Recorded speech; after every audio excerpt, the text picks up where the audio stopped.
Donc, nous allons faire le deuxième cours du monde des virus. Et dans ce deuxième cours, nous allons nous focaliser sur la naissance des pandémies virales. Vous m'entendez bien? Je peux continuer? Oui, oui. Alors, on y va. Donc, pandémie. Le Larousse dit épidémie se propageant à tout un continent, voire au monde entier.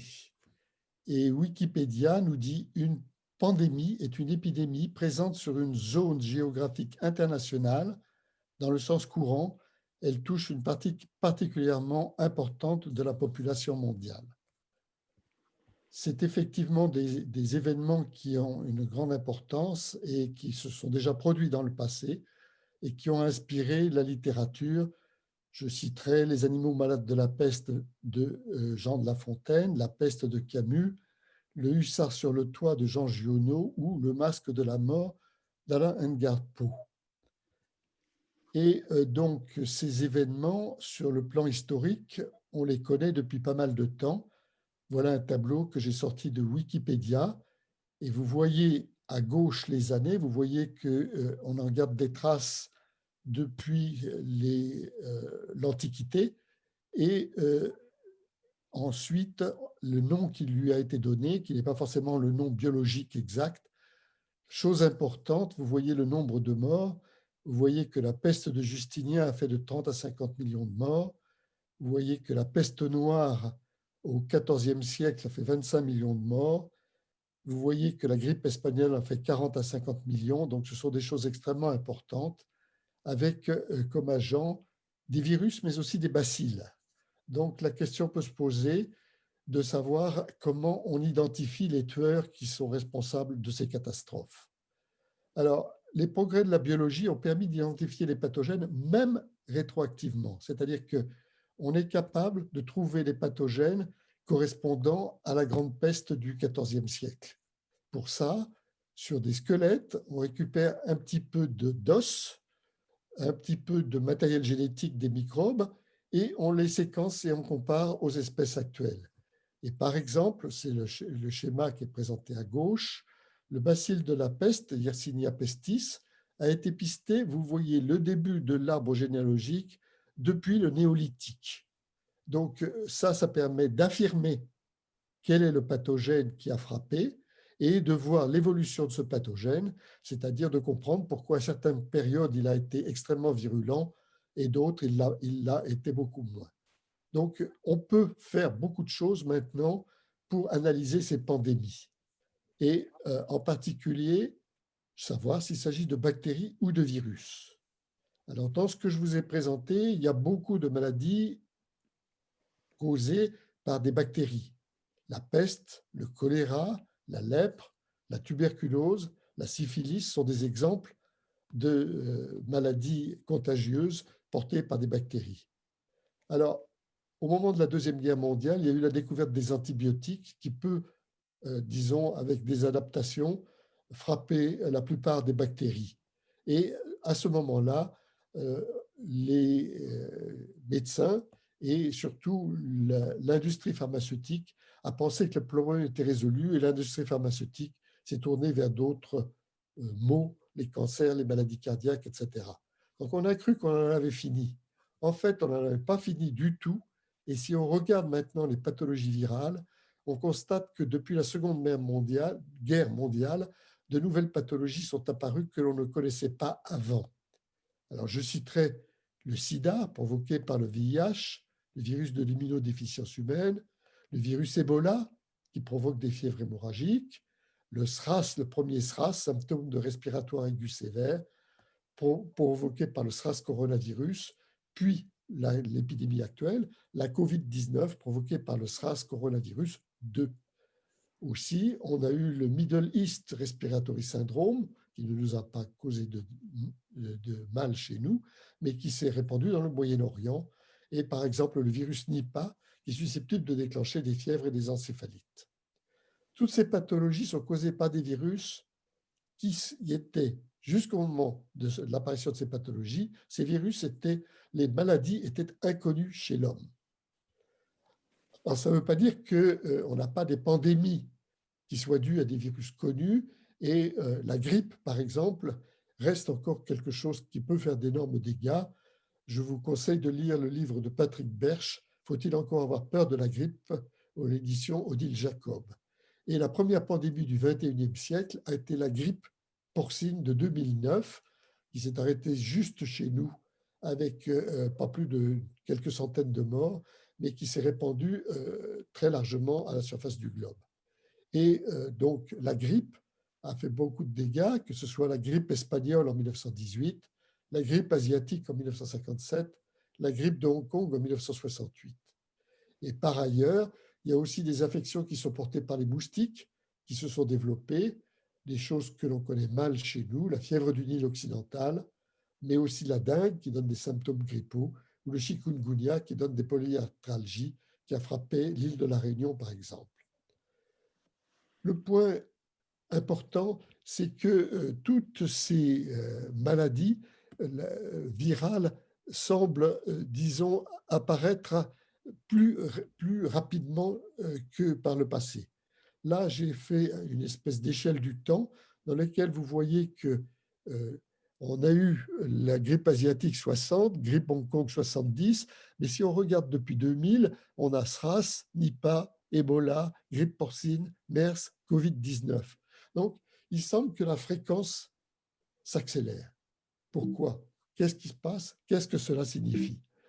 Alors, pour faire ça, il nous faut regarder d'où viennent les nouvelles épidémies virales.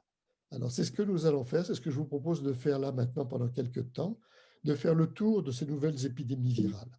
Alors, la première d'entre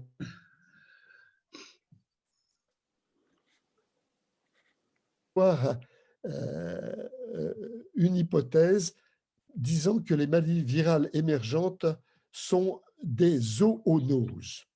Alors, zoonoses.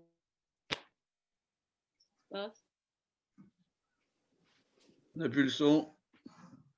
Jean-Pierre? Je crois que j'ai compris mon problème, donc je vais essayer d'éviter ce problème. Donc, quelle est la définition d'une zoonose? Larousse, toujours, il me sert pas mal de mes Larousse, disent que ce sont des maladies infectieuses qui atteignent les animaux et qui peuvent être transmises à l'homme. Et il cite comme exemple la peste, la rage, etc. Et vous allez voir qu'il n'y a pas que ça.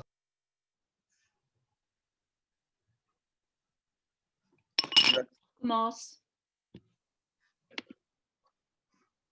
Jean-Pierre?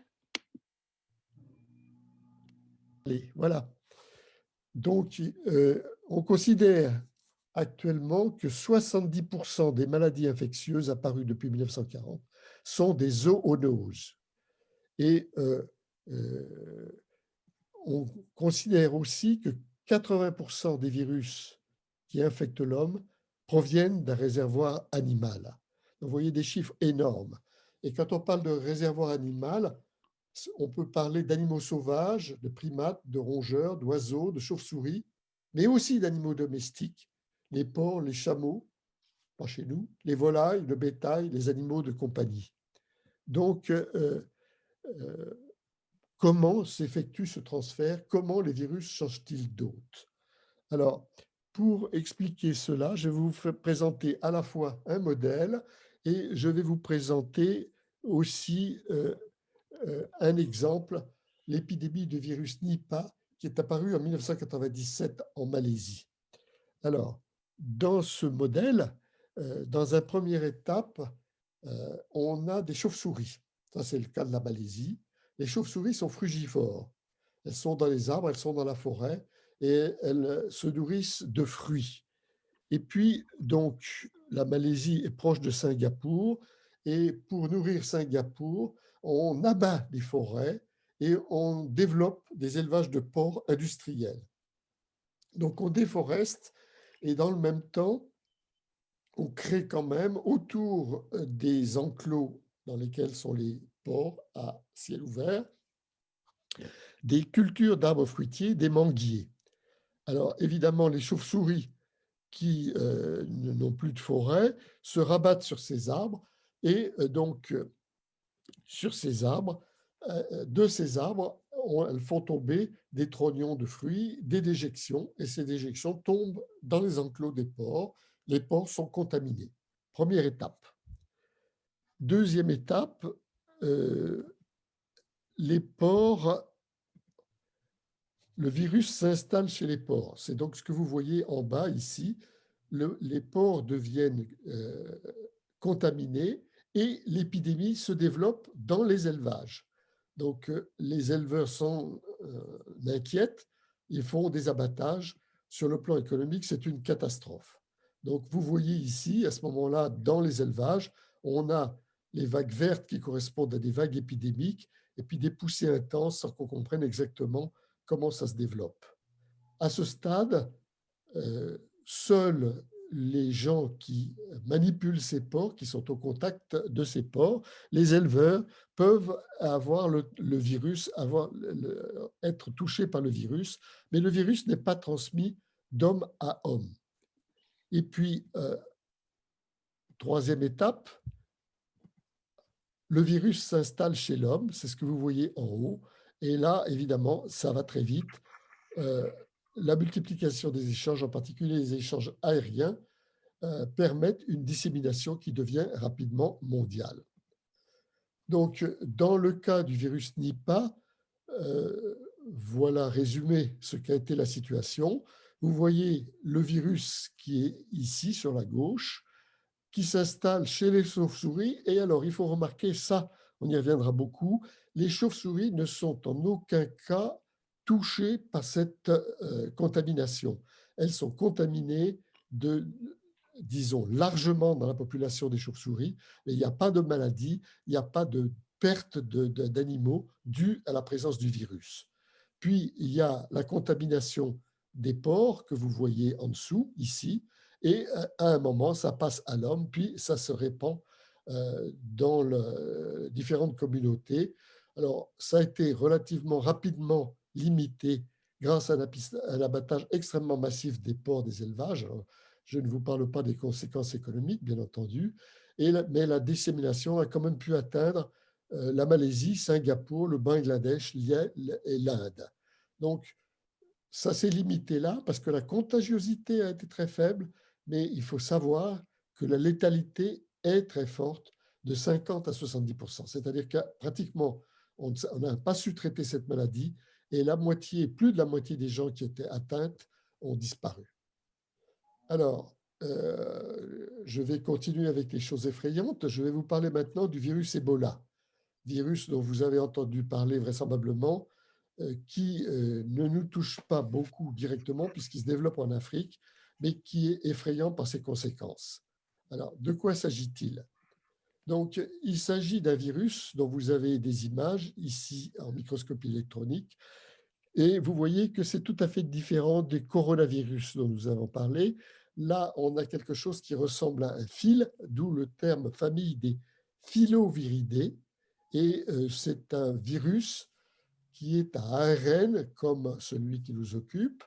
Il est de polarité négative, donc je crois que j'ai dit un mot de cette affaire-là, c'est-à-dire que l'ARN ne peut pas servir directement d'ARN messager, il faut que le brin négatif soit copié en un brin positif pour devenir un ARN messager. Ensuite, donc, il est de taille relativement modeste. Le coronavirus, c'est 30 000. Celui-là, ce n'est que 20 000. Mais il est très toxique. Alors, vous voyez les chiffres cette fois-ci, 80%. 80% des infections sont létales, la plupart par fièvre hémorragique. Alors, ce virus est connu depuis 1975 en Afrique. Et donc, différents points de l'Afrique ont été touchés. Et on a 4 souches différentes avec des localisations différentes. La plus toxique est celle du Congo, Zaïre, et c'est celle-là dont nous allons parler dans la suite de l'exposé. Alors, les zones, alors, la poussée depuis 1975, c'est des poussées sporadiques. Sporadique, ça veut dire que ça va, ça vient. Hein. Il y a des endroits qui sont touchés. Donc, voici la carte de l'Afrique. La zone touchée, c'est la zone qui est colorée ici. Elle concerne la République démocratique du Congo, ex-Kinshasa, République du Congo, Brazzaville, et cette partie-là qui est le Gabon. Et donc, les points qui sont marqués, les points qui sont indiqués ici sur ces cartes-là, sont les points où on a eu des épisodes de maladie avec, disons, ce qu'on appelle maintenant un cluster. Donc, en 2007, l'Institut Pasteur comptait 1600 morts sur la totalité de la zone. Et à chaque fois, c'était très localisé et de courte durée. Mais à chaque fois aussi, les chercheurs qui s'occupaient de l'affaire, quand ils regardaient les choses d'à peu près, voyaient que dans la forêt, il y avait en même temps beaucoup de morts parmi les grands singes, chimpanzés et surtout gorilles. On a estimé à 5000 le nombre de gorilles qui ont été tués à la suite d'infections par ce virus.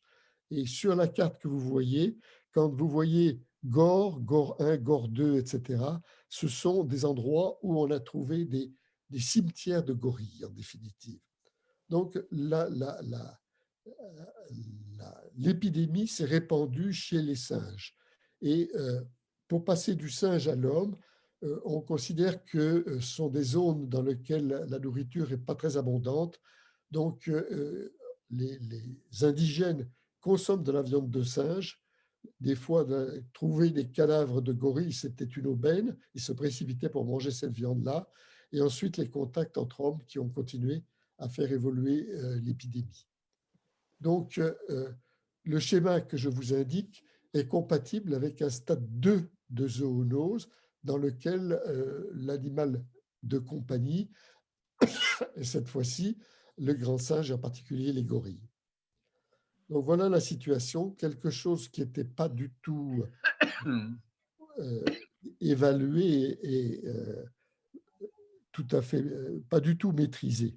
Et puis, donc, il faut voir qu'à ce moment-là, les chercheurs ont travaillé et que quand on trouvait des zones dans lesquelles les gens étaient frappés de la maladie, on faisait des prélèvements pour retrouver les virus. Puis, donc, on a développé ce qu'on appelle la génomique. La génomique, c'est la science de comparaison des génomes. C'est-à-dire qu'à partir du virus, par les techniques actuelles, on fait très facilement la séquence complète du virus. Ensuite, on peut comparer les séquences de virus à partir de patients de différentes origines à différentes périodes, et on peut établir des arbres généalogiques. Alors, pour établir un arbre généalogique, on se sert en même temps de quelque chose qui est des hypothèses sur les vitesses de mutation. Pour avoir des virus qui ont des génomes différents et qui se sont produits des mutations, ces mutations sont dues à la reproduction du virus et on sait à peu près le nombre d'erreurs qui se passent au moment d'une reproduction. Donc, à partir de là, on peut refaire, et nous aurons l'occasion d'en parler plus longuement au cours du cours, l'âge des différentes souches. Donc, vous voyez, on a différentes souches, principalement les groupes A et les groupes B. Le groupe A est le plus ancien, et donc, par les techniques que je viens d'indiquer, on sait que le groupe A serait né entre 1971 et 1975, et le groupe B, que vous avez ici en dessous, en 1998-2000. Donc, voilà où on en était lorsque s'est produit un événement tout à fait catastrophique, c'est-à-dire que, oui, l'histoire donc introduise le fait qu'on a ce qu'on a vu précédemment dans le modèle, une espèce réservoir qui est le grand singe, et des débordements qui vont conduire aux différentes souches dont je viens de parler. Et puis, d'un seul coup, on a cherché, si vous voulez, les chercheurs n'étaient pas satisfaits de cette histoire-là, parce que le fait que les gorilles mouraient du virus prouve que le virus est présent il y a peu de temps chez les gorilles, que les gorilles n'ont pas eu le temps de s'adapter à ce virus-là, et que donc le virus en question vient d'une autre espèce animale. Et donc les chercheurs ont effectué de grandes recherches dans la forêt pendant plusieurs dizaines d'années, plusieurs types d'animaux y sont passés, que ce soit des mammifères, des oiseaux, etc. Et donc, on a fini par trouver des chauves-souris, 3 chauves-souris que vous voyez ici, dans la zone d'occupation en Afrique correspond à la zone d'expression du virus. Donc là, on a vraisemblablement l'endroit où s'est fait la contamination. Des chauves-souris qui vivent avec le virus sans problème, passage au singe, et le singe souffre de la maladie, puis à l'homme qui souffre lui aussi de la maladie.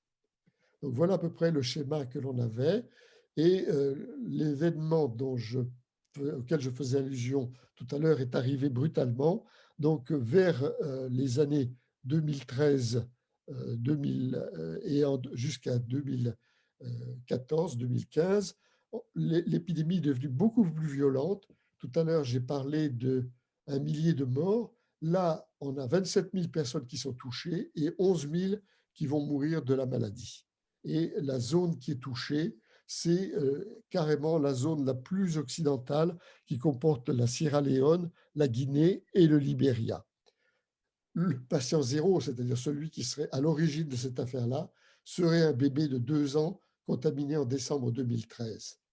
Et la violence de l'épidémie s'explique par des mutations de la protéine, la glycoprotéine, qui est la clé que le virus va utiliser pour rentrer dans le récepteur cellulaire.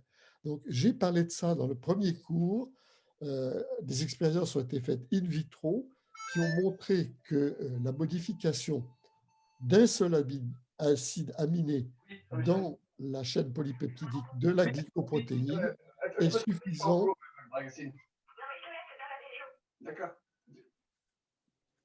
Problème? Je continue, j'ai cru entendre quelque chose. Donc, une seule mutation est suffisante pour que le virus trouve que les cellules humaines sont mieux adaptées que les cellules de chauve-souris dans son essai de contamination. Alors, la chaîne polypeptidique de la protéine clé, les acides aminés, les résidus sont numérotés de 1 à 1000, et donc le numéro 82 avait la lettre A, c'est-à-dire une alaline, qui s'est transformée en une valine, et ça a été suffisant pour que l'épidémie devienne vraiment un ravage. Et dans le même temps, on est près de la côte, c'est-à-dire que c'est des zones dans lesquelles les communications se développent. Donc voilà comment on est passé à quelque chose qui a été extrêmement grave, extrêmement important. Dans le cours prochain, je dirai comment on a à peu près résolu ce problème. Donc voilà pour faire le point sur cette épidémie de l'Ebola. Au départ, on a des chauves-souris. Les chauves-souris vivent avec le virus. Tout se passe relativement bien pour elles. Puis les chauves-souris transmettent à certains animaux de la forêt, certains cervidés, mais principalement aux grands singes. Et on a un passage des grands singes à l'homme, puis la contamination homme-homme. Donc on a le débordement qui est ici, et le débordement dépend des conditions environnementales, encore une fois. Étape 3. Donc voilà ce qu'on a ici. Je ne sais pas si vous souhaitez que l'on fasse un petit arrêt à ce niveau-là, pour si vous avez envie de me poser quelques questions. Je vais essayer de revenir à la situation qui était celle tout à l'heure.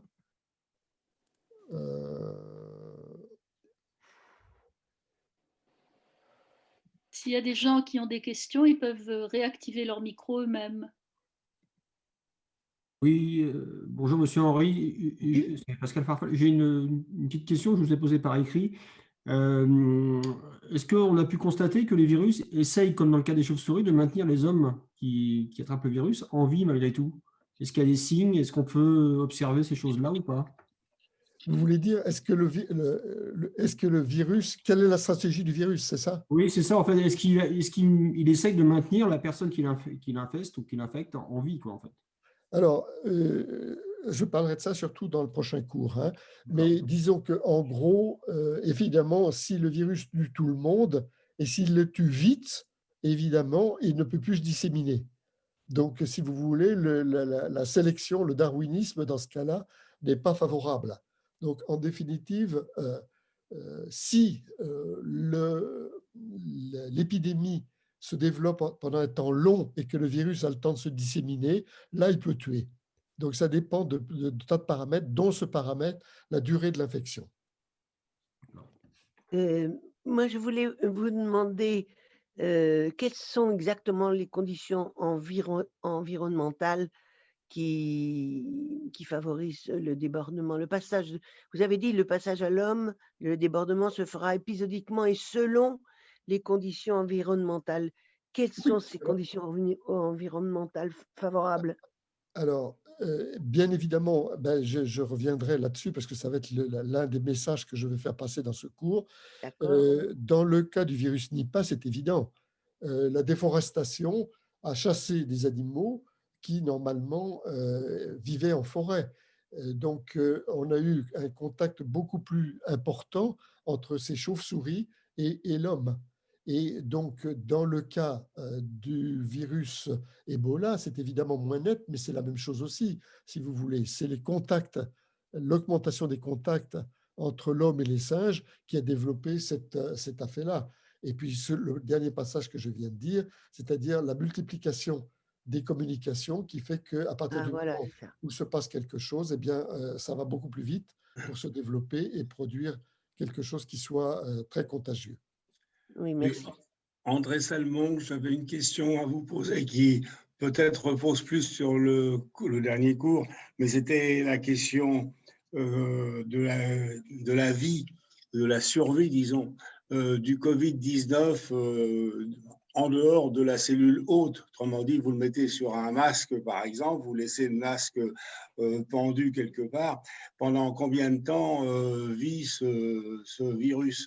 Parce qu'on a entendu un tas de bêtises sur les médias, allant depuis 3 à 5 heures, ce qui paraissait pas forcément idiot pour un ARN monocaténaire, allant jusqu'à 3 jours, mais là je pense qu'ils avaient confondu la vie et le matériel que l'on pouvait retrouver. Et après, j'ai entendu 9 heures sur une étude japonaise. Alors, avez-vous un ordre de grandeur à nous donner, s'il vous plaît?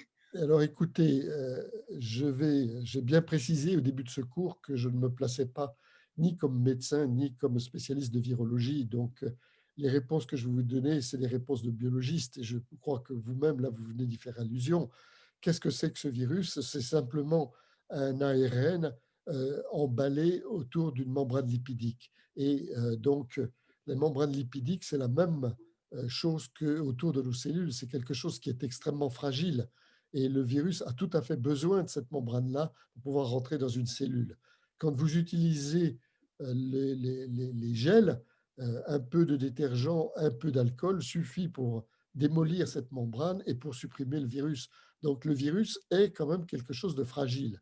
L'ordre moi je ne citerai pas de chiffres parce que je n'ai pas d'expérience personnelle, mais effectivement, quelques heures, me semble, un maximum. C'est quelque chose de fragile, hein. Les virus enveloppés qui ont besoin de leur membrane lipidique pour rentrer dans une cellule sont des choses qui sont fragiles.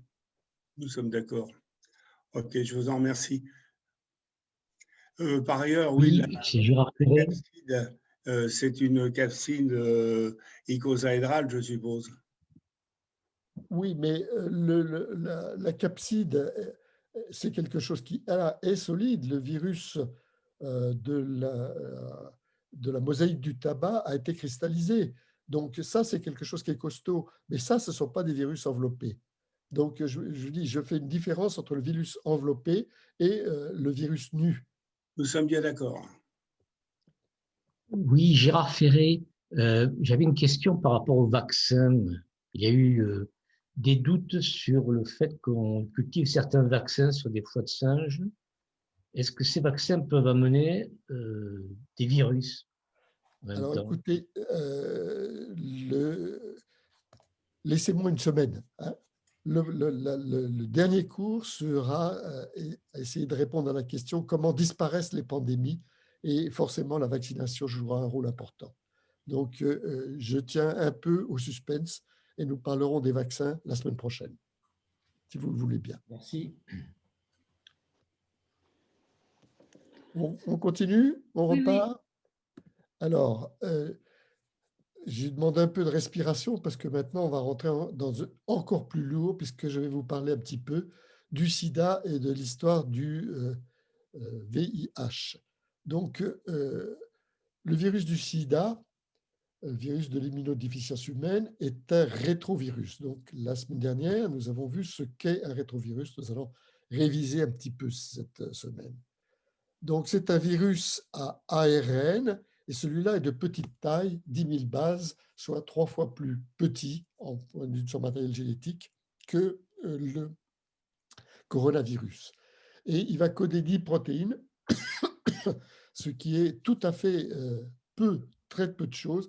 Et donc, ces éléments sont connus sur le plan, disons, de leur structure, de leur organisation, de leur composition absolument parfaitement, tellement on a fait d'efforts pour comprendre ce virus. Donc, en haut, vous voyez une photographie du virus, donc comme il se présente. Et cette photo, c'est un peu historique, puisque ça correspond aux travaux de l'équipe pastorienne, l'équipe de Montagnier et Barré-Sinoussi. Et c'est un virus enveloppé, hein, je viens de parler de ça, c'est donc un virus à ARN enveloppé dans lequel vous voyez à l'intérieur le matériel génétique, donc l'ARN, qui est présent sous forme de 2 copies, et donc la capside qui est autour, et puis la membrane lipidique est tout à fait autour, les parties, la protéine qui est responsable, la clé qui permet l'entrée dans les cellules humaines. Alors, la cible, c'est les cellules du système immunitaire, lymphocytes et macrophages, nous verrons ça la semaine prochaine, qui sont importantes sur la défense immunitaire. Et donc, si on reprend le problème du cycle cellulaire, le virus que l'on voit à gauche va se poser sur la cellule grâce à ces protéines extérieures. Il va être internalisé, libéré à l'intérieur de la cellule. Il va libérer son ARN. Cet ARN va être copié. Ça, c'est quelque chose qui est spécifique des rétrovirus. Il va être pris par une polymérase qu'on appelle la transcriptase inverse, qui va transformer l'ARN en ADN, faire un double brin de cet ADN, puis l'ADN va rentrer à l'intérieur de la cellule, il va s'incorporer dans l'ADN cellulaire avec une nouvelle protéine qu'on appelle l'intégrase, puis ensuite, donc, on va avoir une copie de messagers. Les messagers vont repasser dans le cytoplasme, et donc on va avoir les éléments du virus qui vont être dans le cytoplasme, et on va avoir l'auto-organisation sous forme de nouvelles particules virales qui vont sortir en déclenchant la mort du lymphocyte en question. Cette mort conduit à la disparition des défenses immunitaires et à la sensibilité à toute infection opportuniste. Donc, pandémie. Alors, voilà le tableau, ou du moins le tableau comme il était en 2008. Vous voyez donc en rouge foncé, c'est les zones dans lesquelles le taux de pandémie dans la population dépasse 25%. Ça, c'est l'Afrique du Sud, c'est quelque chose d'épouvantable. Mais vous voyez la répartition sur l'ensemble du globe. Selon l'OMS, actuellement, on aurait cumulé 33 millions de morts et actuellement, 33 millions de personnes sont actuellement infectées. Alors, infecté, maintenant, ne veut pas dire que ça conduit forcément à la mort, parce qu'on a des traitements, les trithérapies, mais les trithérapies sont des traitements à vie. 60% des adultes et 53% des enfants atteints sont traités par ces trithérapies. Et les 2 tiers des personnes vivant avec le sida sont en Afrique. Donc, sur le plan virologique, les premières observations ont été faites par des médecins américains dans les aires de New York ou de San Francisco qui ont repéré des patients avec des affections rares, des affections de type pneumonie ou de type maladie de Kaposi qui atteignent les personnes qui sont avec une défense immunitaire diminuée. Donc, on a classé ça comme une infection virale avec une atteinte au niveau du système immunitaire. Et à partir de là, il a fallu chercher le virus. Et donc, ce sont les Français qui ont gagné. Les chercheurs cherchaient évidemment dans les cellules immunitaires. Mais le virus tuait les cellules immunitaires, donc on ne trouvait rien du tout. Et puis, Willy Rosenbaum a proposé à Luc Montagnier et Françoise Barré-Sinoussi de travailler sur les ganglions lymphatiques dans lesquels sont stockées toutes ces cellules immunitaires. Et là, ils ont pu atteindre le virus. Ils ont donc été les premiers à le proposer. Ils ont eu le prix Nobel pas mal de temps après, je crois que c'est 2008, parce qu'on a eu, ça, vous avez dû vous en souvenir, des contestations avec l'équipe de Gallo aux États-Unis. Et donc, cette équipe a par la suite découvert un second virus qu'ils ont appelé VIH2, qui était moins contagieux, moins toxique, présent surtout en Afrique. Et donc, on a commencé à faire ce que j'ai décrit avant, la génomique, c'est-à-dire l'analyse de tous les virus que l'on pouvait trouver. Et on a trouvé qu'il y avait de très nombreuses souches de VIH. Donc, ça, dans le tableau à gauche, vous voyez ces groupes. On a le groupe HIV1, groupe M qui est le plus abondant. Vous voyez que c'est 99% des contaminations. Les groupes M et N qui sont moins importants. Et puis le HIV2 dans lequel vous voyez que dans certains cas, il n'y a qu'un seul individu qui est contaminé par ce virus. Donc, très grande diversité des virus. Comment expliquer ça? Qu'est-ce qui s'est passé? Alors, les chercheurs, à partir du moment où ils ont trouvé que le HIV était un rétrovirus, on connaissait déjà des rétrovirus. En particulier, Gallo aux États-Unis avait travaillé sur les rétrovirus et on savait que chez le singe, il existait des rétrovirus. Donc, on a regardé chez tous les singes de la planète, est-ce qu'il y avait des singes qui possédaient un virus qui soit proche du HIV, le Human Immunodeficiency Virus. Et on a fait de nombreuses recherches. Ils ont trouvé chez le petit singe que vous voyez à gauche, qui s'appelle le mangabé enfumé, que l'on trouve en Afrique occidentale, une séquence qui est voisine de HIV2. Et donc, on a nommé ce virus le SIV. Et ces singes se portent bien, apparemment. Ils ont le HIV, mais ils n'ont pas le sida. Ils ne souffrent pas d'immunodéficience.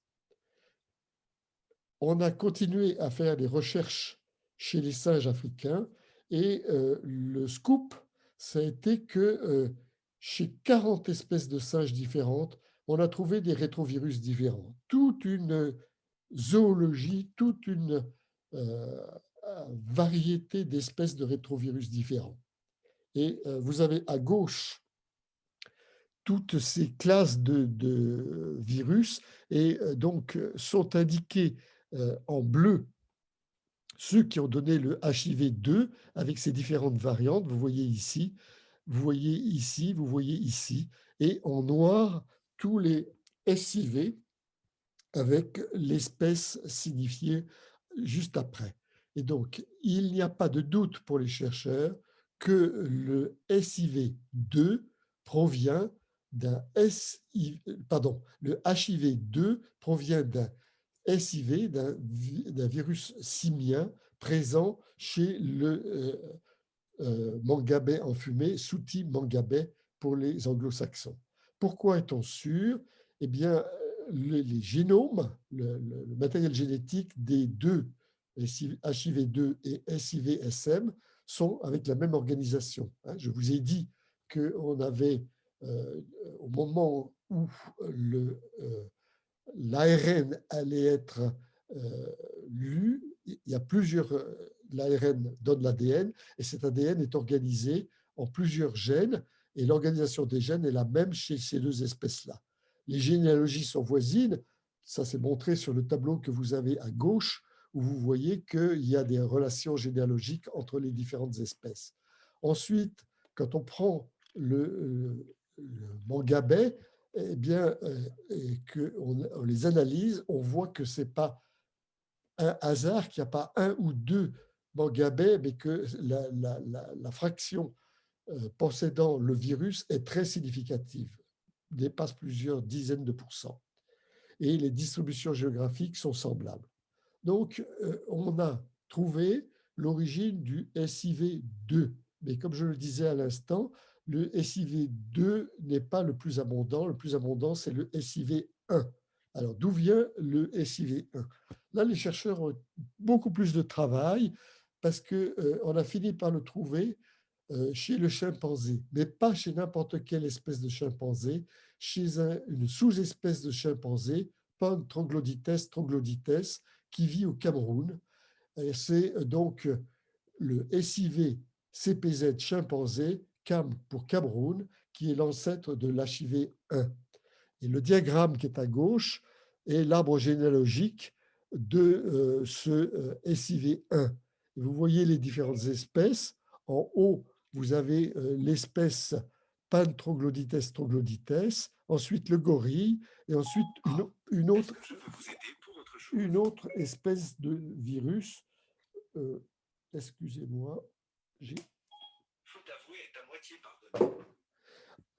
Et donc, en rouge, vous voyez les différents groupes de HIV1 depuis les sous-espèces, c'est du HIV-M, A, B, etc. Donc, le HIV-1N, le HIV-1O qui sont ici, et vous voyez qu'on a à chaque fois des parentés avec des espèces de SIV de chimpanzés en particulier. Donc, le point noir indique les débordements, c'est-à-dire le passage de l'espèce chimpanzé vers l'espèce humaine, et vous voyez qu'on a des débordements indépendants qui conduisent à des groupes différents du HIV, du HIV1 humain. Donc, dans le diagramme, dans la carte que vous avez ici, vous avez des couleurs différentes. Les couleurs différentes correspondent aux zones de peuplement des différentes espèces de chimpanzés. Le chimpanzé dont j'ai parlé, le troglodytes troglodytes, il est ici en noir et l'espèce plus voisine est en rouge. Et tous les ronds blancs sont des zones dans lesquelles on a ces chimpanzés. Les zones marquées jaunes correspondent à des zones dans lesquelles on a trouvé le virus. Vous voyez que le virus ici, il y a deux zones bien particulières. On a cette partie-là qui correspond à du HIV1 qui va donner du SIV qui va donner le HIV1 humain. Et on a une autre zone ici qui correspond à la Tanzanie, qui est sur une autre espèce de chimpanzé. Et la surprise pour les chercheurs a été que dans cette zone-là, les chimpanzés souffrent d'immunodéficience. Ici, ils ne souffrent pas d'immunodéficience. Ici, les chimpanzés sont atteints d'immunodéficience. Donc, ça, c'est compréhensible. Quand on a fait l'arbre généalogique du SIV de chimpanzé, on a vu que il dérive du SIV de manganais, que celui-là est très ancien et que le passage du manganais au chimpanzé est quelque chose qui est beaucoup plus récent. Donc ici, dans cette partie-là, dans cette zone-là, le chimpanzé s'est adapté à un SIH. Ici, il n'est pas encore adapté et il souffre de l'immunodéficience. Donc, voilà un petit peu ce que je viens de vous dire résumé dans une belle image. Vous avez le SIV qui va atteindre toute une pléthore, qui va atteindre toute une variété de singes africains que vous voyez ici. En particulier, il atteint le mangamais enfumé que vous voyez ici, et de ce virus-là va naître le HIV-2. Mais aussi de ce virus-là va avoir, avec d'autres passages chez d'autres espèces de singes, le virus du chimpanzé et du gorille qui sont ici. Et le passage ici va donner le HIV-1 humain, version M et N, et ici, version P. Donc voilà, vous voyez des changements qui se font avec des généalogies qui sont maintenant bien comprises et donc qui aboutissent à l'hypothèse que HIV1 groupe M a une généalogie qui est maintenant bien établie. Alors, la grande surprise, c'est que quand on a fait cette généalogie, bien entendu, on a pu dater le moment où le SIV de chimpanzé est passé chez l'homme pour donner le HIV1 groupe M. Et lorsque on a fait ça, on a trouvé deux choses. D'une part, l'origine de l'épidémie se trouve à Kinshasa, l'ancienne Léopoldville. Pendant le temps, on avait dit aux États-Unis, chercher le patient zéro, etc. Rien à voir. Le patient zéro, s'il existe, c'est quelqu'un qui est à Kinshasa, au Congo belge. Et, surprise importante, ce passage à l'espèce humaine a eu lieu quelque part entre 1909 et 1930, aux alentours de 1920.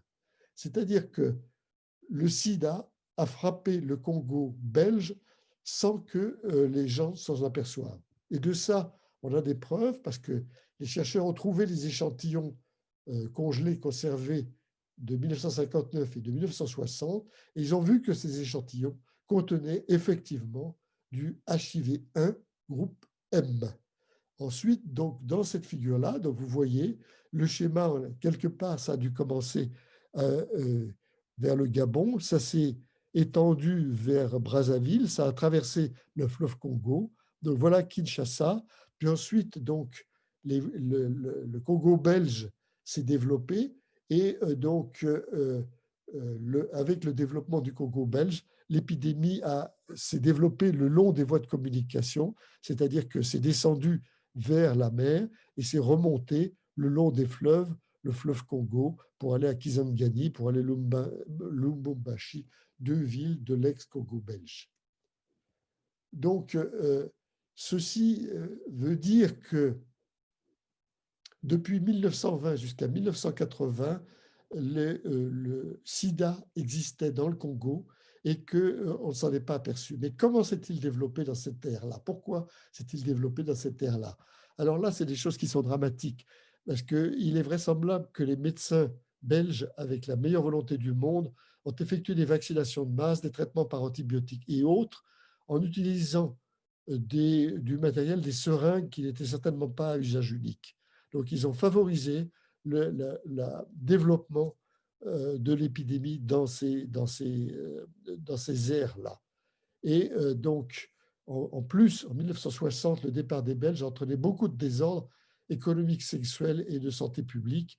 Et donc, on a eu des problèmes de prostitution, de différentes choses qui ont augmenté énormément la diffusion. Puis ensuite, l'OMS, avec des routes de la santé publique dans cette ère-là, a donné des missions à des médecins haïtiens de venir traiter les gens à Léopoldville. Les Haïtiens sont venus, ils ont fait un superbe boulot, mais ils sont repartis avec un cadeau, ils sont repartis avec le virus, et c'est vraisemblablement ce virus-là qui est rentré à Haïti, puis qui est ensuite passé au Canada et aux États-Unis. Donc, le schéma qui est ici montre que le virus M, groupe M et groupe O étaient développés à peu près avec la même étendue jusqu'en 1960. Et puis, donc, le virus M était présente dans des communautés dans lesquelles la prostitution, la drogue, etc., étaient beaucoup plus abondantes. Et à ce moment-là, on a eu ce décollage du groupe M par rapport au groupe O, qui est celui qui a frappé ensuite les États-Unis. Donc, vous voyez, c'était la question que vous me posiez tout à l'heure, le développement de l'épidémie dépend du virus, de l'autre, mais aussi de l'environnement. Ici, c'est une question d'environnement qui a donné la prépondérance à ce virus groupe M. Alors, tout ça est résumé dans ce transparent, dont la qualité n'est pas extraordinaire et je m'en excuse, mais qui me semble important. Donc, les choses ont dû commencer quelque part ici, dans la forêt du côté du Gabon. On a eu des singes, des chimpanzés qui ont dû contaminer quelques indigènes qui ont descendu le fleuve ici jusqu'à Brazzaville, puis traversé jusqu'à Léopoldville, qui est la plus grande ville qui se trouve en face. Ici, donc, contamination démarre à Léopoldville. De manière anecdotique, elle descend ici jusqu'au port, Pointe-Noire, et on a à cette période-là un marin norvégien qui est contaminé et qui va rentrer dans son pays et qui va mourir du sida en 1976, c'est-à-dire avant que l'on ait connaissance de l'épidémie. Puis ensuite, ça va diffuser à travers toute l'Afrique en suivant les voies de communication ici, puis ici. Puis ensuite, donc, on a les médecins haïtiens qui arrivent, qui repartent, qui vont contaminer les Antilles, et puis des Antilles, on va passer au Canada et on va passer aux États-Unis. Donc, voilà ce que l'on peut dire sur ce développement du virus du sida. Donc, vous voyez que c'est une zoonose, vous voyez que c'est une maladie qui est partie de singes, que chez les singes, quand elle est établie depuis longtemps, elle n'est pas dangereuse, mais que ensuite sa virulence augmente et que son développement dépend aussi des conditions environnantes. Alors, je vais dire quelques mots de la grippe, parce que la grippe nous semble quelque chose qui n'est pas vraiment grave, mais qui peut le devenir. Et on a tous en tête ces histoires de la grippe espagnole. Donc, la grippe est portée par le virus de l'influenza que vous voyez ici. Donc, c'est un virus qui est encore une fois en ARN, ARN. Donc, c'est un ARN version négative. On va voir ça dans quelques instants. La même chose, c'est un virus enveloppé, c'est-à-dire que dans sa membrane se situe un certain nombre de spicules, hémagglutinine ou neuraminidase, qui vont jouer un rôle dans la manière dont il peut contaminer les populations. Donc, virus comportant 12 à 15 000 bases. Donc, ces bases sont réparties, l'équivalent, si vous voulez, de chromosomes, c'est-à-dire que les 15 000 bases sont réparties en 8 segments, chaque segment codant 1 à 2 protéines. Il est entouré donc par cette coque, par cette membrane lipidique dans laquelle sont situées ces protéines, l'hémagglutinine qui reconnaît des protéines sur la face externe des cellules et la neuraminidase, une enzyme qui est capable de couper certaines des protéines cellulaires, extracellulaires. Donc, comment le virus fonctionne? Donc, le virus va se coller grâce à cette hémagglutinine sur la surface de la cellule.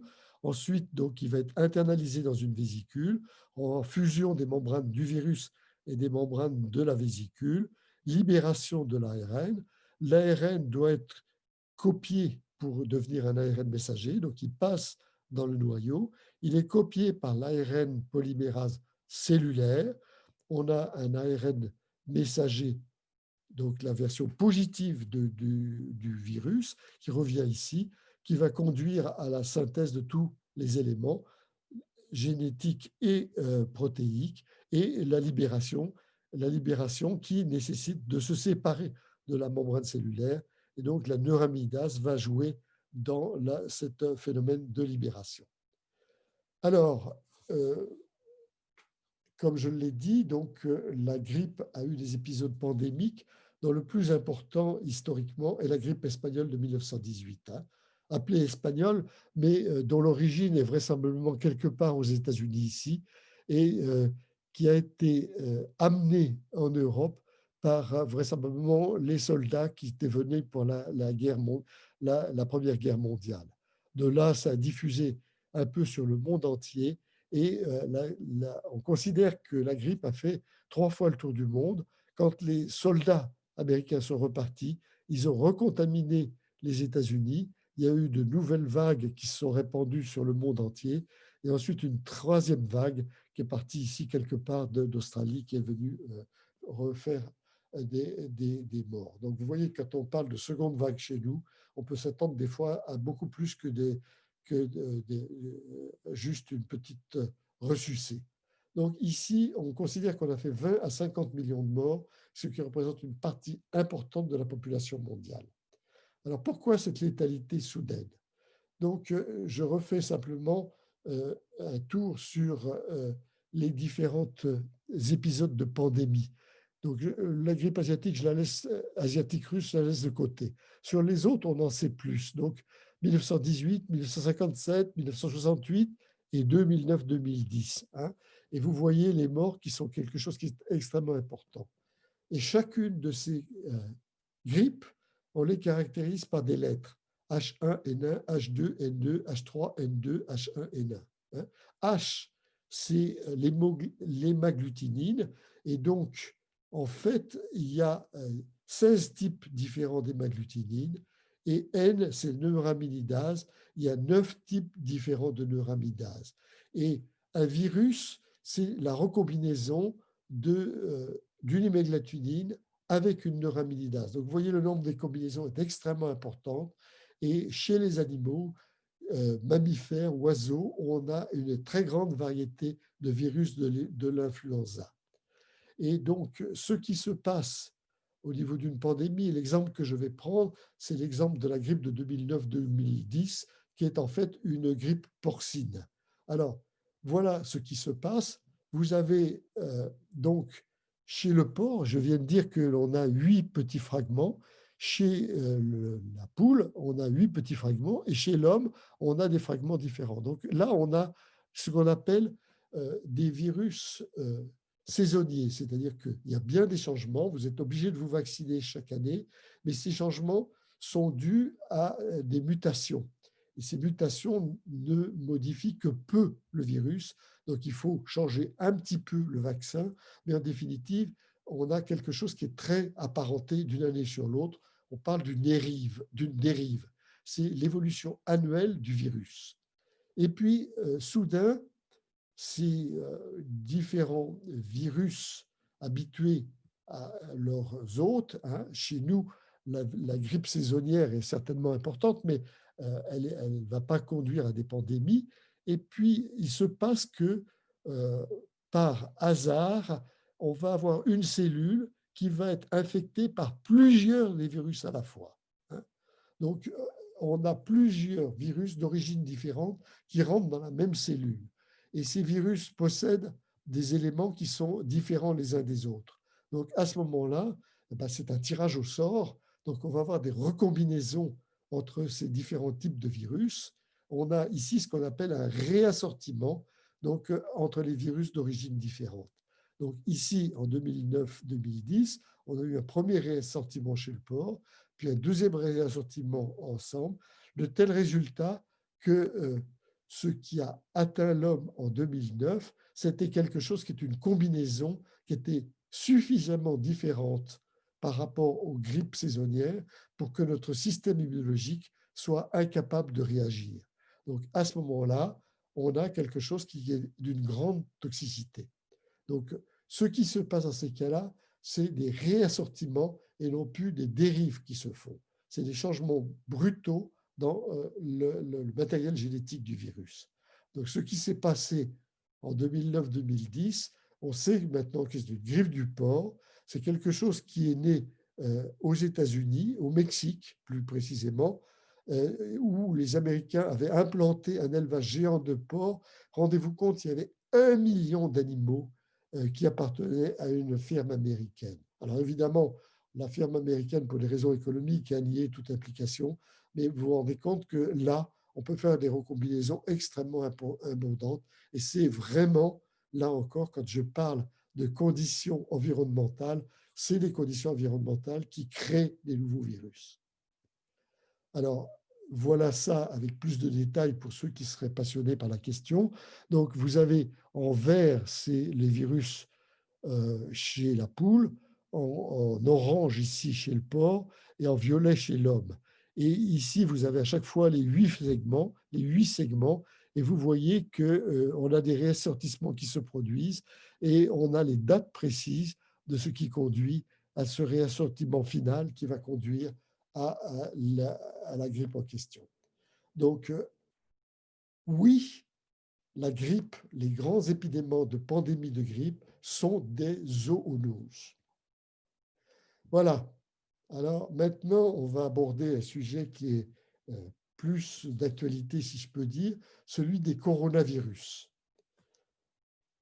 Alors, avant d'aborder ça, est-ce que vous avez des questions que vous voulez me poser? On peut faire un peu de respiration avant d'aborder cette dernière partie. Oui, monsieur Henry, j'ai une question. Oui, je vous en prie. Il y a plusieurs virus qui infectent une cellule. Genre, est-ce que Oui, bien sûr. c'est une Oui, guerre bien entre eux ou c'est une collaboration? Ah non, je pense que c'est des indépendants. Hein. Si vous voulez, j'ai parlé de clés et de serrures. Si 2 virus possèdent la clé pour la même serrure, les 2 virus vont rentrer dans la cellule. Donc, une cellule peut être atteinte de différents types de virus. Ça, c'est clair. Hein. Mais comment ça se passe entre eux, genre, entre les virus, une fois qu'ils sont entrés, ils sont dans le même appartement finalement? Ils sont dans le même appartement, exactement. Vous avez tout à fait raison. Ils sont dans le même appartement et dans cet appartement, ils peuvent pouvoir déclencher effectivement différentes choses et en particulier se recombiner, redonner une espèce différente à la sortie. D'accord. Merci.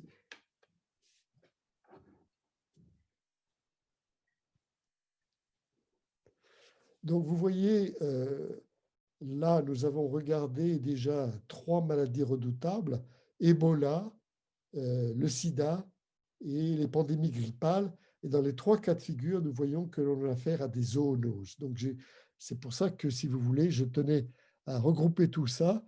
Vous voyez que dans ces 3 cas-là, on a des virus qui sont chez l'animal bien adaptés, c'est-à-dire une lutte entre les défenses immunitaires de l'animal et l'infection, et l'animal ne souffre pas comme nous en souffrons. Et puis, soudainement, on a un changement d'hôte, et c'est ces changements d'hôte qui sont dramatiques, qui sont des choses qui vont produire les effets que nous vivons actuellement.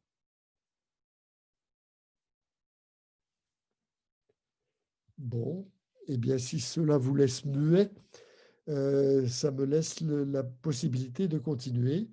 Donc, je vais reprendre maintenant en passant au coronavirus. Donc, coronavirus, l'histoire, il faut la faire remonter en 2002 et fin de l'année 2002, les médecins chinois ont vu apparaître des patients avec des pneumonies contagieuses atypiques. Et donc, le syndrome a été baptisé syndrome respiratoire aigu sévère, SRAS. Dès mars 2003, l'agent infectieux a été identifié comme un virus de la famille des coronaviridés, SRAS-CoV-virus. Et maintenant, on le baptise 1. Donc, ces coronavirus, ce n'étaient pas des choses qui étaient inconnues. Ils étaient connus surtout des vétérinaires parce que il y a beaucoup de maladies chez les animaux, et en particulier chez les animaux domestiques, dans lesquels on a des maladies graves vétérinaires. Chez l'homme, le coronavirus est aussi connu et il est responsable de beaucoup des rhumes que nous avons chaque hiver. Donc, c'était considéré comme quelque chose qui n'était absolument pas dangereux. Donc, dans le cas du SRAS, les premiers cas ont été observés dans la province de Guangdong. Alors, moi, je connais pas, j'ai jamais été en Chine, je ne connais pas beaucoup la Chine, mais donc, voilà une carte de la Chine. Il s'agit de cette province-là, qui est une province ici que l'on voit ici. Hong Kong est OK. Donc, ce que je vous présente, c'est une carte de la Chine sur laquelle la région dans laquelle les premiers strass ont été observés correspondent à cette province-là qu'on appelle province de Guangdong, qui correspond à l'ancienne région dans laquelle était Canton, une ville qui s'est développée, qui est très développée. Donc c'est une province très riche. Vous avez à la bordure ici Hong Kong qui est présent, et vous avez cette rivière des Perles. Et c'est dans cette ère-là que l'on a observé cette épidémie. Donc, elle est apparue sous forme de cas isolés qui se transmettaient à des familles ou à des soignants. C'est-à-dire qu'on avait ce qu'on appelle maintenant donc ces clusters. Ces clusters, c'était des familles dans lesquelles un cas était apparu ou bien le cas avait été traité à l'hôpital et on avait un cluster qui était parmi les soignants. Et donc, on a au départ relativement peu de cas. Donc ça, c'est une publication chinoise qui fait le détail de l'affaire. Donc, vous voyez ici les dates.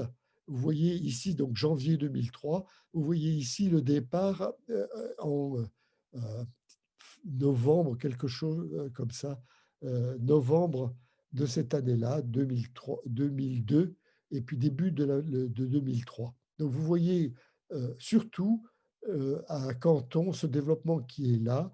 Et lorsqu'on fait la somme de tous les cas, on a ici ce pic avec cette partie-là qui correspond à les premières contagions vues dans le milieu hospitalier, ce qui a déclenché l'alerte chez les autorités sanitaires. Puis ensuite, donc, on a différents événements. Et vous voyez, si on en croit les Chinois, que cette épidémie a été rapidement contrôlée. Donc, 20 à 30% des cas requièrent un service de soins intensifs, mais la mortalité est beaucoup plus forte que celle qui sévit actuellement, de l'ordre de 15%. Hein. Rappelons que pour l'épidémie actuelle, elle est inférieure au pourcent. Donc, la manière dont, quelle est l'origine de ce virus? Donc, faiblement contagieux, mais très toxique. Et donc, les contaminations des clusters isolés supposent qu'il y a un réservoir quelque part et qu'on a des débordements qui sont des événements indépendants les uns des autres. Donc, la région est réputée pour ses marchés vivants où on achète des animaux, soit comme animaux de compagnie, et aussi pour consommation. Et donc, des coronavirus très semblables au SRAS coronavirus ont été trouvés chez cet gentil animal qu'on appelle la civette palmée et chez d'autres raccoon dog, chiens vivériens qui étaient vendus là-dedans. La preuve qu'on avait quelque chose qui se passait, c'est que donc, ces civettes palmées étaient sur ces marchés achetées pour la nourriture ou comme animal de compagnie. Et donc, chez les soigneurs et chez les gens qui les manipulaient, on a trouvé des anticorps dirigés contre le coronavirus. Et la même chose, dans un restaurant, on a trouvé des cages vides et sur les cages vides, on a trouvé des traces du coronavirus. Et l'une des cuisinières de ce restaurant a été contaminée et est morte peu après. Donc, effectivement, on a le passage par ces animaux. Mais en fait, l'animal lui-même est sensible à la maladie. Donc, ce n'est pas lui qui a transmis. Il y a quelque chose qui est antérieur. La civette n'a servi que de stade 2, c'est-à-dire le passage de la civette à l'homme. Et vous voyez sur cet arbre généalogique, ce qui est homme, c'est H ici, ce qui est civette, c'est PC qui est ici. Et vous voyez qu'à chaque fois, on a pratiquement une source qui est différente, qui va transmettre aux deux en même temps. Donc, la civette peut contaminer l'homme, mais l'homme peut contaminer la civette, et donc la source est à trouver plus haut. Et pour trouver cette source, on a fait des recherches, et on a été remonté très loin et on a trouvé, encore une fois, chez une chauve-souris du genre rhinolophe, vous voyez ces affreuses bêtes que vous voyez ici, ça c'est les oreilles, ce n'est pas les yeux sont fermés, ils sont ici en dessous, un virus qui est très apparenté au virus du SRAS présenté chez l'homme. Donc le diagramme ici présente la séquence nucléotidique du virus humain et on a cette zone-là dans laquelle on a ce qui code pour les spicules, c'est-à-dire pour la clé. Et vous voyez que ici, on a des virus humains, ici, avec des petites variantes entre les uns et les autres. Et vous avez ce qu'ils ont appelé SRAS-like, c'est-à-dire le virus de la chauve-souris.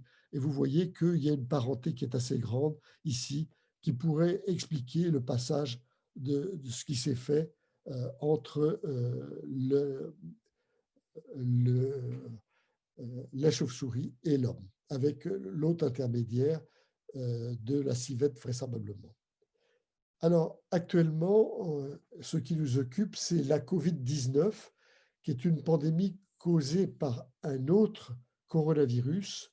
Et donc, on a le virus qui s'appelle officiellement le syndrome respiratoire aigu sévère coronavirus 2. Ce sont la même famille que précédemment, même famille aussi que quelque chose dont je ne parlerai pas, le syndrome respiratoire du Moyen-Orient, qui est apparu en 2012. Et donc, les premières manifestations ont eu lieu. Donc, tout à l'heure, on était à Hong Kong, on était par ici.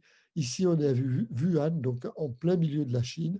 Et donc, on a ce coronavirus qui a la même forme, qui appartient à la même famille que le précédent, mais qui est d'origine différente. Alors, ici, c'est proposé par les Chinois le départage de la pandémie, de l'épidémie. Donc, pour eux, c'est quelque chose qui est démarré vers décembre 2019. Donc, pneumonie atypique.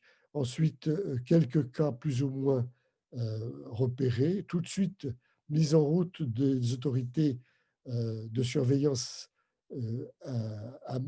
chinoises, puis de l'Organisation mondiale de la santé.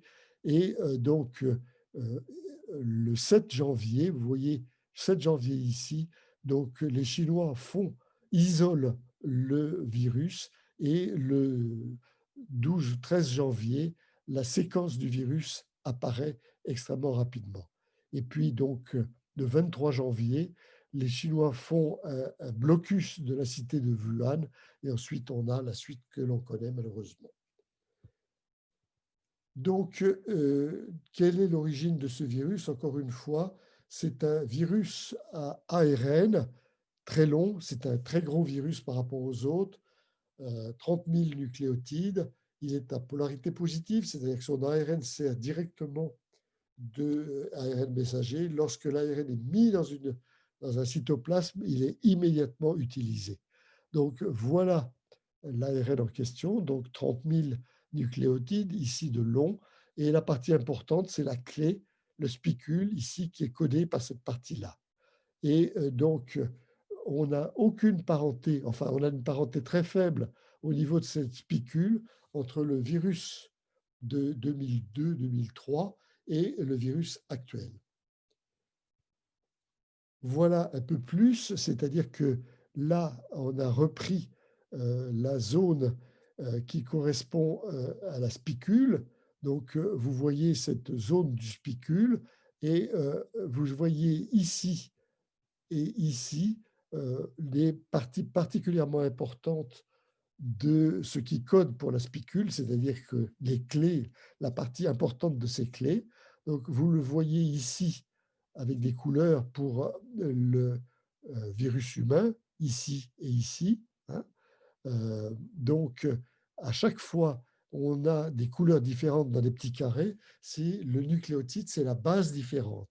Hein. Quand la couleur est la même, ça veut dire que le matériel génétique est le même. Il est le même donc, chez l'homme ici et chez une chauve-souris que l'on a trouvé ici. Vous voyez donc des correspondances qui sont relativement bonne. Vous voyez qu'avec le premier coronavirus, la correspondance est beaucoup moins bonne. Regardez ici du rouge et ici vous avez du bleu. Et vous avez entre le premier virus et ces chauves-souris, la correspondance ici, et ici, la correspondance entre l'homme et la chauve-souris auquel on a attribué le deuxième virus. Et puis, donc, vous avez le pangolin qui jouerait le rôle de la civette qui est en dessous.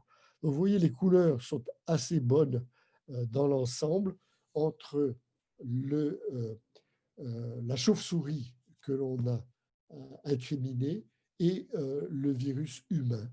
Mais elle n'est pas satisfaisante dans la partie précise que je viens de présenter, c'est-à-dire dans la partie où on a la clé avec la reconnaissance du récepteur cellulaire humain.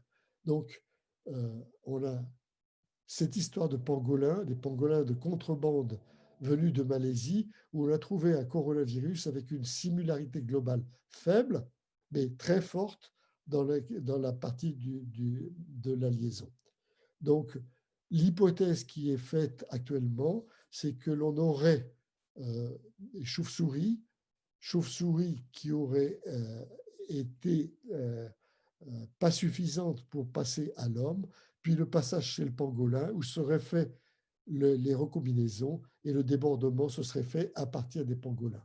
Mais ça, c'est une hypothèse, et disons que il n'y a pas vraiment de choses qui soient extrêmement bien connues, extrêmement définitivement connues.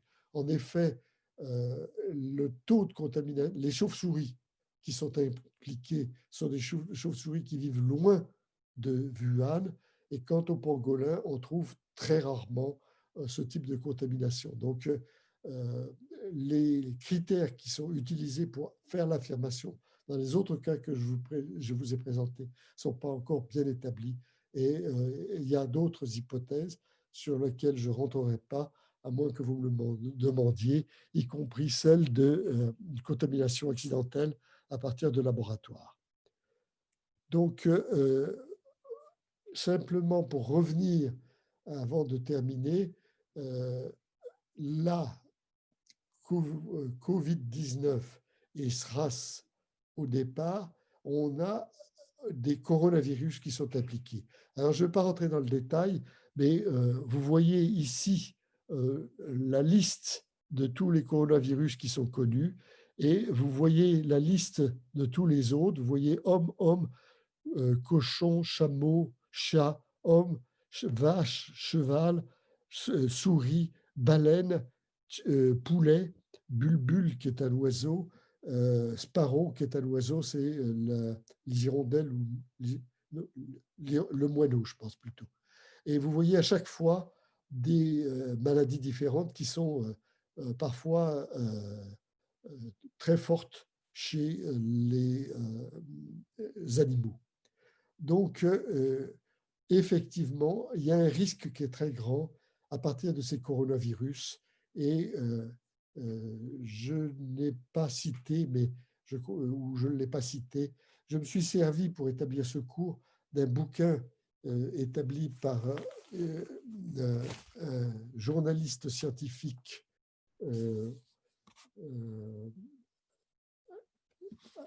anglo-saxon, je ne sais pas quelle est son origine, qui s'appelle David Comen, qui a écrit ce bouquin qui s'appelle Le Grand Saut, que vous trouverez chez Flammarion, un bouquin de 600 pages dans lequel il fait la liste un petit peu de tous les risques que l'on a avec ces histoires de zoonoses.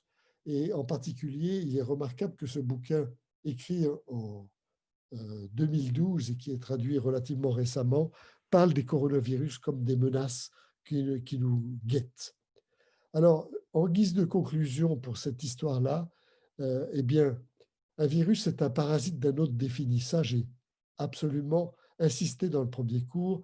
Un virus ne peut survivre et se repliquer que dans une cellule, et il a besoin d'une clé qui s'adapte à une protéine de la membrane cellulaire. Et les serrures sont différentes dans différentes espèces et différents tissus. Et quand le virus est établi dans une espèce, il s'établit un équilibre entre les systèmes de défense, c'est-à-dire l'immunité de l'hôte, et l'attaque par le virus en question. les dégâts sont limités. Et nous avons vu qu'il existe chez les chauves-souris, elles ne sont pas menacées par les coronavirus. Chez les singes, certains ne sont pas menacés par le virus du sida. Chez les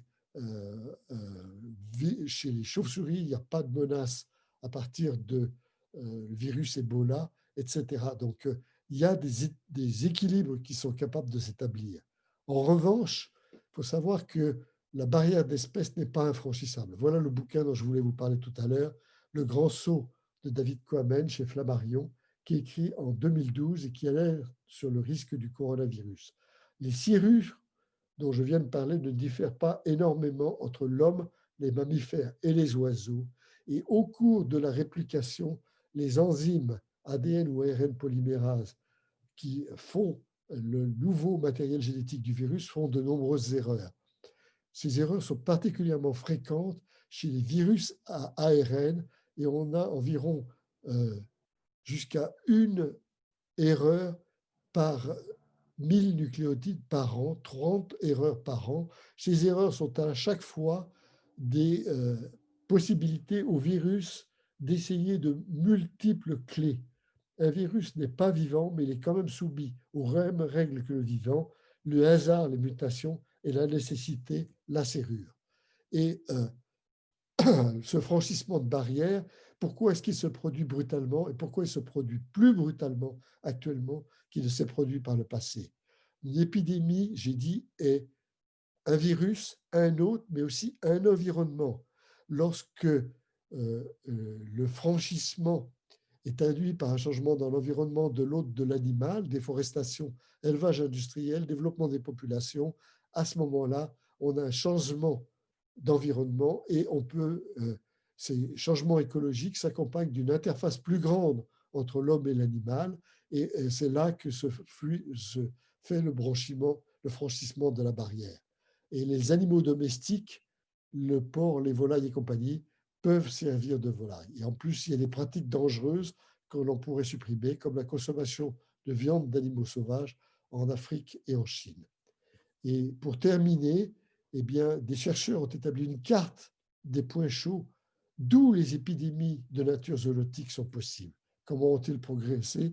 Ils ont regardé les différentes épidémies connues depuis 1940 et ils ont regardé les éléments déclencheurs, la densité des populations humaines, le changement de la densité des populations humaines, la biodiversité, c'est-à-dire la richesse des espèces de mammifères. Vous voyez que les zones comme l'Inde ou la Chine, ou bien ici la péninsule indo-chinoise, ici l'Amérique centrale, ici l'Amérique du Sud, sont des zones dans lesquelles peuvent naître des zoonoses si on n'y fait pas attention. Qu'est-ce que veut dire y faire attention?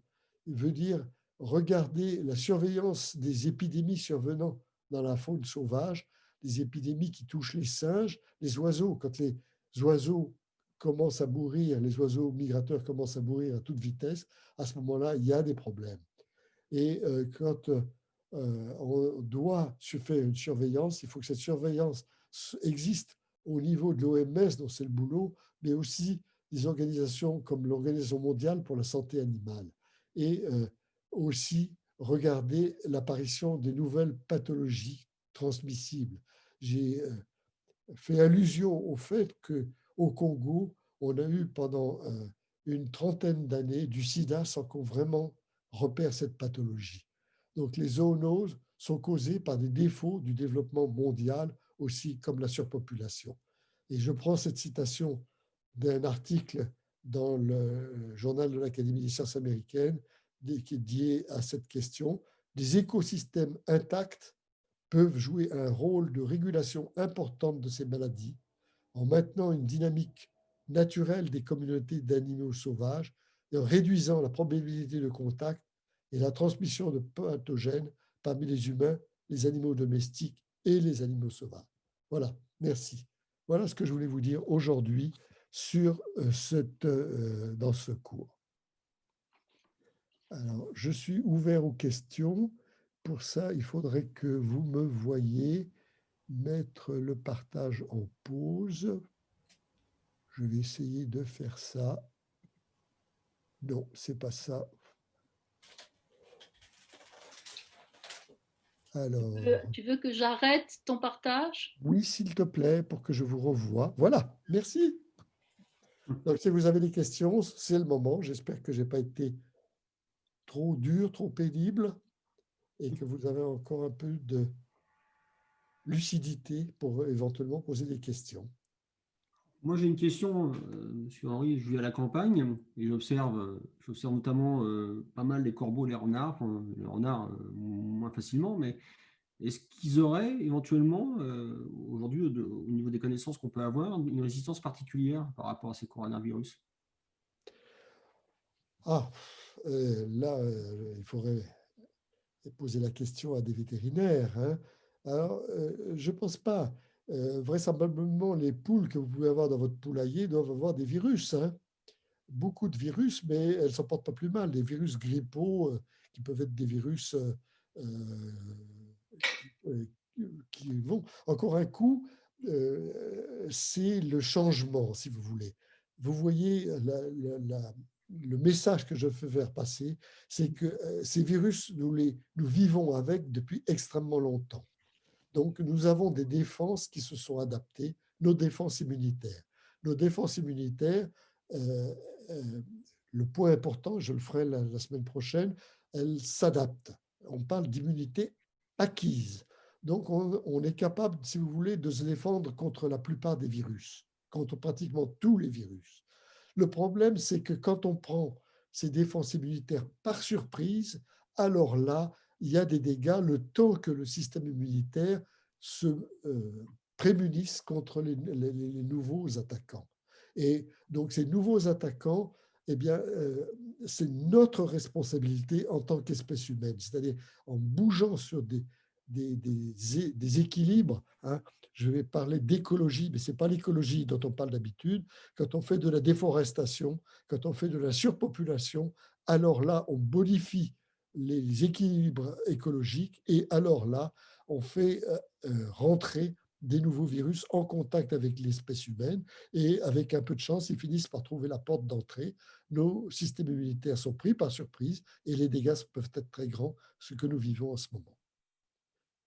Mais prévoir exactement d'où ça se passe, ce que j'ai dit, c'est que il y a des scientifiques dont le boulot est de regarder continuellement vos corbeaux, vos renards, etc., et d'essayer d'anticiper ce qui veut se passer. Il y a une question de Claire Limousin. Je voulais Oui. savoir pourquoi est-ce que la chauve-souris nous contamine autant?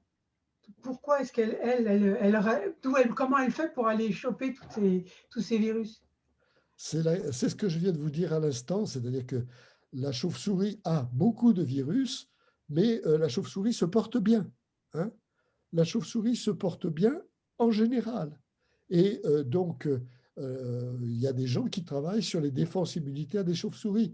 Mais les défenses immunitaires des chauves-souris ne sont pas, disons, en acier inoxydable. Il y a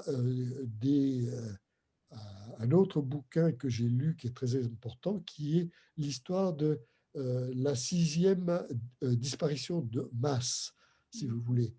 Les biologistes ont par exemple regardé, alors chez les grenouilles d'Amérique centrale, mais aussi chez les chauves-souris, des spécialistes qui sont des spécialistes de chauves-souris sont arrivés dans des grottes où ils ont vu mais des morts énormes en quantité de chauves-souris.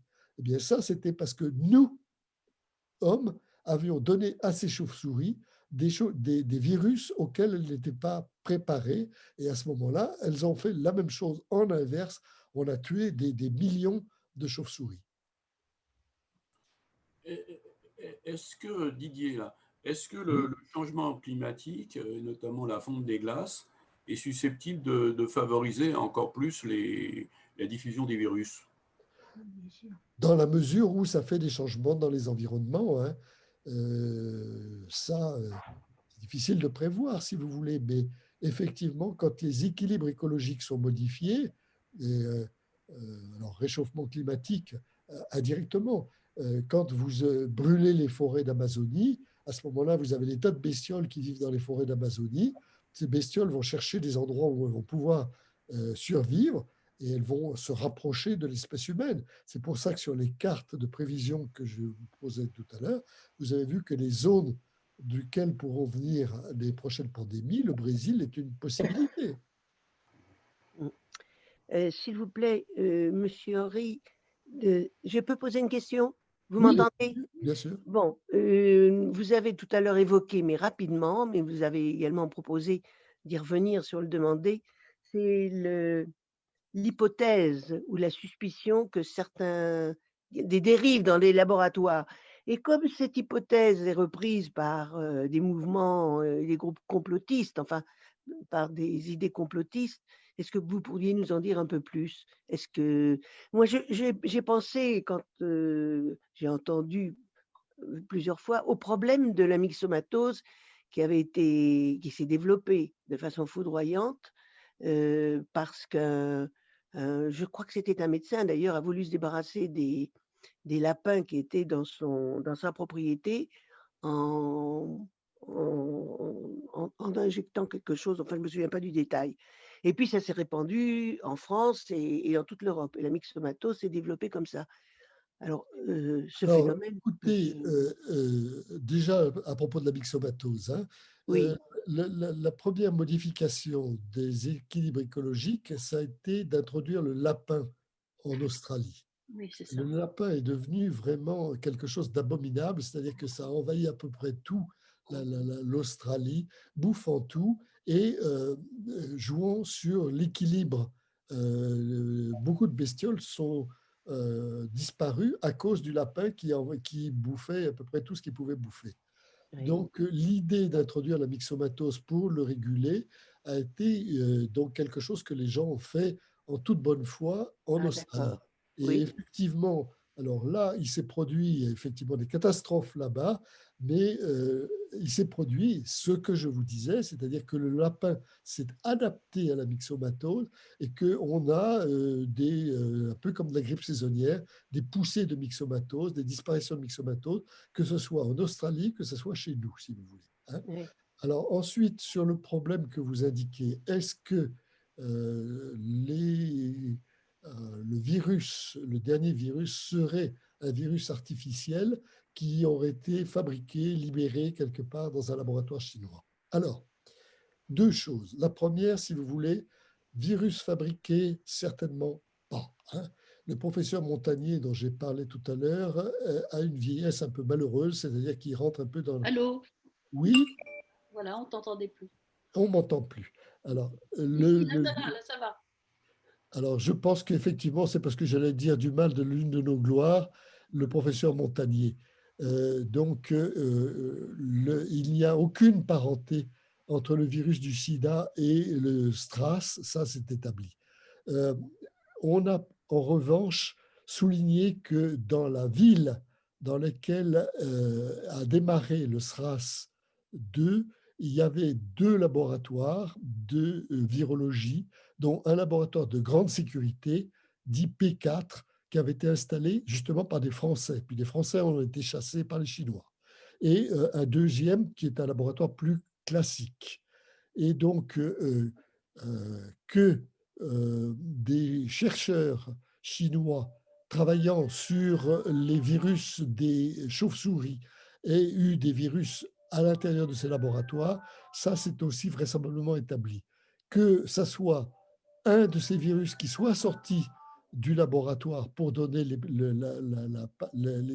épidémies actuelles, ça c'est loin d'être démontré et c'est pas du tout certain. Hein.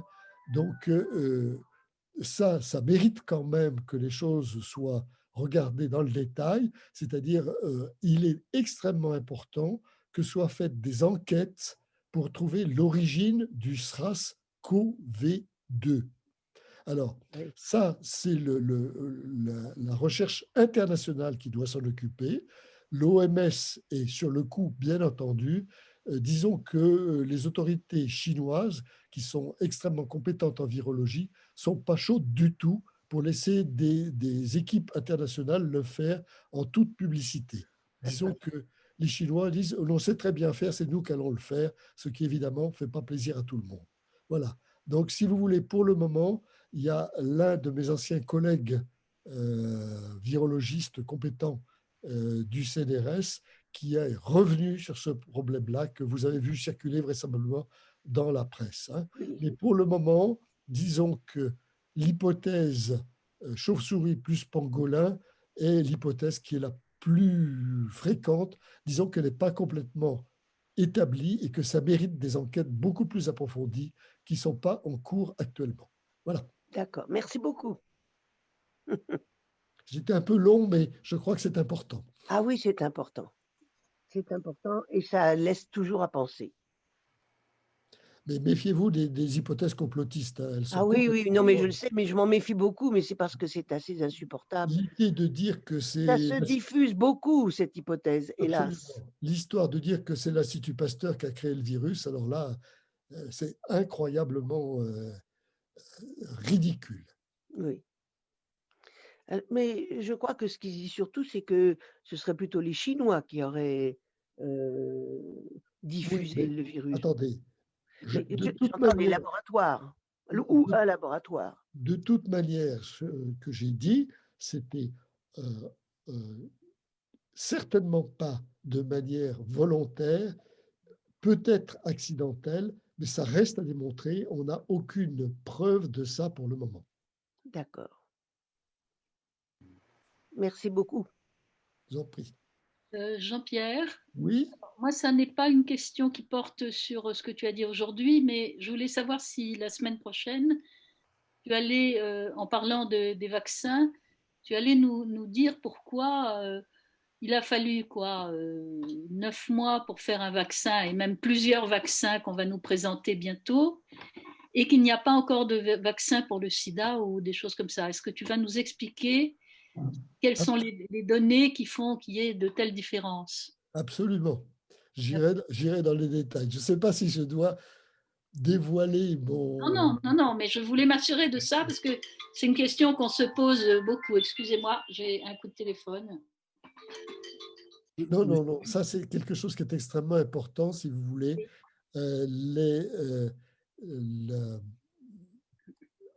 La pandémie que nous vivons a fait une accélération énorme, une accélération tout à fait énorme des recherches et des manières dont on considère les problèmes de vaccination. Ça, c'est clair. Monsieur Henry, j'ai encore une question. Vous avez dit que par rapport au virus et au nouveau virus, c'est une question d'adaptation on va dire, du genre humain. Donc ça veut dire que refaire des efforts en écologie ne serait pas forcément nécessaire. C'est-à-dire de recréer une écologie acceptable, qu'on pourrait laisser aller les choses telles qu'elles se profilent aujourd'hui et on finirait bien par s'adapter finalement.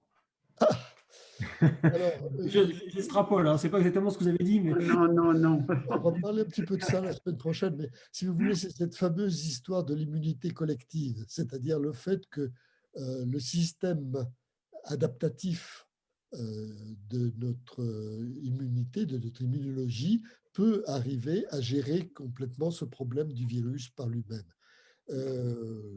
C'est possible. Je vous ai dit que effectivement, par exemple, les chimpanzés, il y avait 2 cas pour le sida.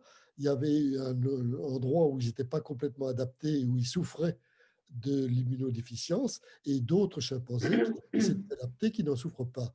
C'est tout à fait vraisemblable qu'effectivement, nous nous adaptions à cette espèce-là, que la Covid devienne quelque chose comme la grippe, c'est-à-dire quelque chose de saisonnier. Mais l'échelle de temps n'est pas connue. Hein. Donc, est-ce que ça va être en quelques semaines, quelques mois, quelques années ou quelques dizaines d'années? Ça, je n'en sais rien. Donc, le problème de la santé publique, c'est l'urgence pour le moment, pour le traiter, pour l'urgence. Hein. Donc, très vraisemblablement, notre espèce va s'adapter à ce coronavirus comme il s'est adapté au virus de la grippe. Mais vous voyez que l'adaptation n'est pas quelque chose qui est rapide. Vous allez voir, c'est quelque chose qui est remarquable, l'immunité. Je tiens à vous allécher pour la première fois. Vous voyez le rôle de ces mutations, le rôle du hasard qui permet au virus d'essayer tout un trousseau de clés avant de trouver la bonne. Eh bien, c'est la même chose pour notre immunité. L'immunité va de son côté essayer tout un tas de moyens au hasard avant de trouver la bonne solution. Elle la trouvera, ça c'est sûr, mais en combien de temps, ça, je ne peux pas vous le dire. Il y a certains qui ont émis une thèse récemment, que j'ai pu lire, je ne sais plus dans quel journal, qu'on était dans un monde trop aseptisé, en fait, et que ça nous fragilisait. Au moins pour les urbains. Oui, ça c'est une autre chose. Il faudrait que je parle de ça si je traitais de l'immunologie. Effectivement, c'est une théorie qui a été défendue selon laquelle l'utilisation, en tout cas des antibiotiques très très jeunes, est quelque chose qui est peut-être à la base de certaines maladies auto-immunes qui se développent actuellement. Merci, M. Henry. Ça relève plutôt du microbiote et des bactéries plutôt que des virus.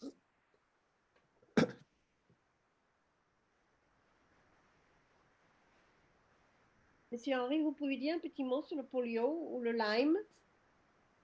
Le polio, c'est une maladie virale, Oui. et le Lyme, la maladie de Lyme. Oui. Alors, maladie de Lyme, je n'en parlerai pas. Polio, j'en parlerai la prochaine fois. Hein. J'en parlerai de la prochaine fois parce que effectivement, ce sont des succès. C'est-à-dire que les efforts de la vaccination ont abouti à la disparition d'une maladie, la variole, à la disparition presque complète de la polio et à la baisse de la rougeole. Donc ça, je parlerai de ça la prochaine fois. Le titre de la prochaine fois sera « Comment les pandémies disparaissent ». D'accord, ça c'est bien. Bien, c'est optimiste. Ah, les pandémies disparaissent, oui ou non, hein, D'accord. comment elles évoluent, disons-nous. Et on ne sait pas en combien de temps. Voilà. Exactement. Pour la maladie de Lyme, Jean-Michel Hénin, Oui. pour la maladie de Lyme, si vous faites du jogging, prenez un pantalon long au lieu de courir en short. Ça, c'est clair. Et là, la maladie de Lyme, dans ce livre, Le Grand Saut, dont je viens de parler, il y a un grand chapitre sur la maladie de Lyme et sur le fait que c'est encore des destructions d'équilibre qui ont fait que ces bestioles se sont mis à nous attaquer alors qu'elles avaient beaucoup d'autres cibles avant, que leurs cibles habituelles sont des rongeurs. Voilà, c'est ça. Ça me fait penser à la polémique sur la disparition des moustiques. Ah, il faut faire le bouquin d'Orsenat. Alors, les moustiques, là aussi, non, si vous voulez, quand on parle de zoonoses, les zoonoses les plus connues vont être celles qui sont par un intermédiaire, si vous voulez, un arthropode en général, que ce soit les tiques, que ce soit les moustiques, ou etc. Et donc, chikungunya, etc., compagnie. Là, il y a un rôle d'un intermédiaire. Alors, faut-il intervenir en détruisant l'intermédiaire, faut-il intervenir, etc. Là, ce sont d'autres problèmes écologiques, mais j'ai évité de les traiter aujourd'hui.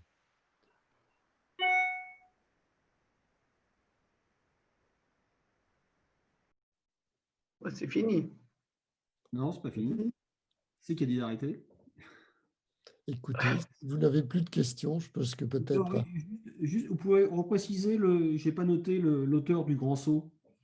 Alors, c'est dans l'un des derniers que j'ai présenté. Ouais. Quamen, Q-U-A-2-M-E-N. Chez Flammarion. Voilà. À l'envers. Hein. Le Grand Saut chez Flammarion. Voilà. C'est un bouquin très épais, mais qui est fait, non pas par un scientifique, mais par un journaliste. C'est-à-dire qu'il essaye de donner des aperçus personnels un petit peu sur les différents cas de figure que j'ai traités pour montrer la relation qu'il a pu avoir sur place avec les acteurs de ces différentes choses. Le livre est très vivant, très facile à lire. Je recommande. Oui, j'ai noté. Il n'y a pas trop j'ai noté. Voilà. Merci beaucoup, Monsieur Henri. Super. Très bien. À la semaine prochaine. À la semaine